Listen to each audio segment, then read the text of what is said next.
Hello everyone! Today we are going to be taking a deep dive look at the history of the American Girl boy dolls. So let's get into it.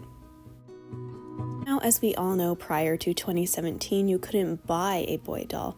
So most people resorted to making their own, either giving the dolls a haircut or using the ever-popular Etsy to buy different wigs. The most popular dolls to turn into boy dolls, I've noticed, are Felicity and Kit. Kit makes sense because she's always had that sort of tomboyish feel to her.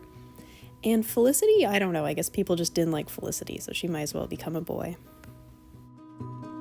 Now, although you couldn't buy a boy doll, you could buy a boy biddy baby. That is hard to say. The biddy babies have always been genderless, and so since 1995, you have been able to buy a boy American Girl. Although the first sort of traditional boy doll was the Biddy Twins, where we first saw the boy dolls released alongside with some outfits specifically labeled as boy doll outfits. In 2017, along with a slew of other interesting strange dolls, we got Tenny and Logan. Now, if you didn't know, Tenny was supposed to be the Girl of the Year, but due to a lot of backlash of not having a black Girl of the Year, they did replace her with a reused Truly Me named Gabriella. But they still had all these unused Tenny items, so they decided to release her as a contemporary doll, which is pretty much just a way for them to release her as sort of the Girl of the Year without actually saying it. Now, Tenny herself was a very interesting doll. She had a new hand molded so she could hold a guitar pick, but she also came with Logan, the first boy doll. Now, Tenny is a lot older than the other Girl of the Years. She is about 13 in her book series, and so is Logan. So Logan was kind of advertised as her best friend and potential mate in future years. So Logan was definitely different for that. No girl had ever had like a love interest up until now. But he was also interesting for another reason, which is his closed mouth. Now, this got a lot of backlash and still does today because Kaya is the only other doll to have a closed mouth.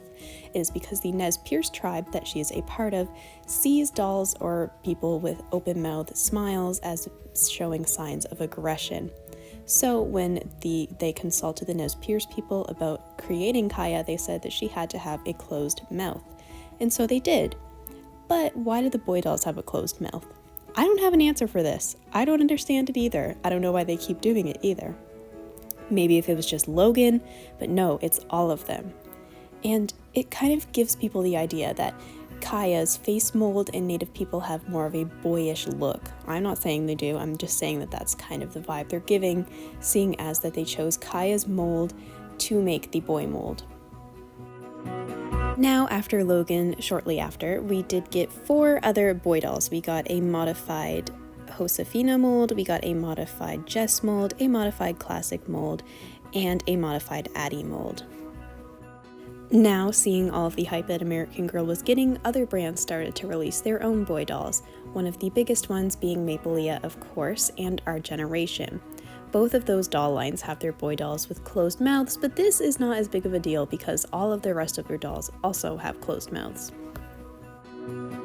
Then in 2022, American Girl released Bryant as part of the Welly Wishers line, being the first boy Welly Wisher. And in 2023, as part of the CYO Create Your Own line, we got the boy mold.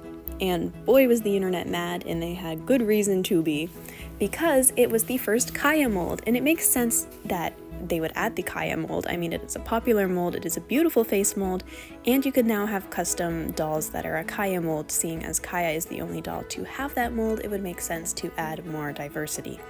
Oh my god, take a shot every time I said mold. Anyway, but the problem is that they didn't add the Kaya mold, they added the Kaya boy mold. Why would they do that? I don't know. They could have added both at least. But now if you want a custom Kaya doll, you're just going to end up getting a boy doll, which is only slightly different in the face shape and the eyebrows, but still, they did not add the girl Kaya mold, and I don't know why, and they haven't fixed it, and it drives me insane. They also added a couple new outfits and accessories to go alongside the new boy doll option. And the last thing I wanted to point out is that American Girl has released a body book for boys. Now this is exciting, so boys will have a book that sort of teaches them about their body, and so it shows that American Girl is for everyone, despite some of their branding. So that is the history of the American Girl boy dolls. I hope you enjoyed this video, and it is February, which is Black History Month, so next week's video is going to be on Addie, just as a heads up. Anyway, I hope you all have a wonderful day. Goodbye!